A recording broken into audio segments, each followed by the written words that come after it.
छत्तीसगढ़, मध्य प्रदेश और राजस्थान में कांग्रेस की करारी हार के बाद राहुल गांधी पार्टी के लिए सबसे बड़ी पनौती बन गए और पीएम मोदी बीजेपी के लिए मनौती। पीएम मोदी का मैट्रिक ऐसा चला कि कांग्रेस को सिर छुपाने की भी जगह खोजनी पड़ रही है। जिस तेलंगाना की जीत का जश्न कांग्रेस मना रही है, वह भी लगता है कि 6 महीने बाद होने वाले लोकसभा चुनाव के बाद फीका पड़ जाएगा। वजह ये कि 2018 में महज 1 सीट जीतने वाली बीजेपी को 10 सीटों पर जीत मिली है और 1 दर्जन से अधिक सीटों पर वे दूसरे नंबर पर रही है। तेलंगाना में बीजेपी के लिए ये बड़ी बात है। कांग्रेस के लिए ये हार इसलिए भी सबसे खराब है कि कांग्रेस इन चुनावों के जरिए 2024 की कहानी लिख रही थी।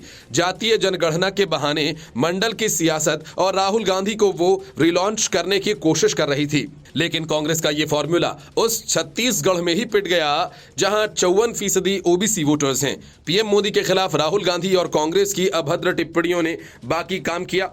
राहुल गांधी ने पीएम मोदी को पनौती कहा था, लेकिन नतीजों से साफ हो गया कि पनौती तो राहुल गांधी बन गए। अब कांग्रेस के लिए आगे की रणनीति और कठिन हो जाएगी, जहां उसे सहयोगी दलों की चुनौतियों का सामना करना पड़ेगा। राहुल गांधी ने राजस्थान में चुनाव प्रचार के दौरान पीएम मोदी को पनौती कहते हुए उन पर जमकर निशाना साधा था। उनके इस बयान का असर राजस्थान ही नहीं बल्कि मध्य प्रदेश और छत्तीसगढ़ में भी दिखा। कांग्रेस ने कर्नाटक में पीएम मोदी पर हमले से परहेज किया था, तो उसे इसका फायदा भी मिला और पार्टी वहां बम्पर बहुमत के साथ सत्ता में आई। देश की सबसे पुरानी पार्टी ने वहां तत्कालीन राज्य सरकार की कमियों पर हमला किया था। वहां के तत्कालीन सीएम बसवराज बोम्मई कांग्रेस के निशाने पर थे। अगर इन तीनों राज्यों के रुझानों और नतीजों को समझें तो राहुल गांधी समेत पूरे विपक्ष को 2024 को लेकर सबक लेना होगा। अगर कांग्रेस यूं ही पीएम मोदी पर निजी हमले करती रही तो 2024 में इंडी गठबंधन को तगड़ा झटका लग सकता है। कांग्रेस ने पूरे चुनाव प्रचार के दौरान सोशल मीडिया के जरिए पीएम मोदी और बीजेपी पर जमकर निशाना साधा।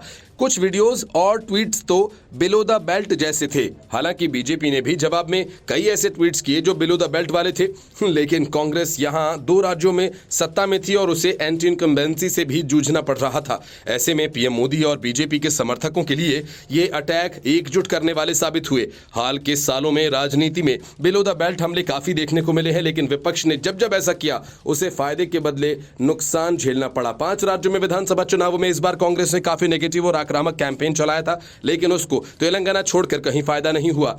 इसके अलावा कर्नाटक विधानसभा चुनाव में किए गए वादों में पार्टी ने तेलंगाना में भी लागू किया और यहां पार्टी को खूब वायदा होता दिखाई दिया। यानी सबक कांग्रेस के लिए भी है और अगर वो सही मुद्दे और स्थानीय मुद्दों को लेकर आगे बढ़ेगी तभी उसे फायदा मिलेगा, वरना 2024 में चुनाव दूर की कौड़ी हो सकती है। Bureau report, news of India.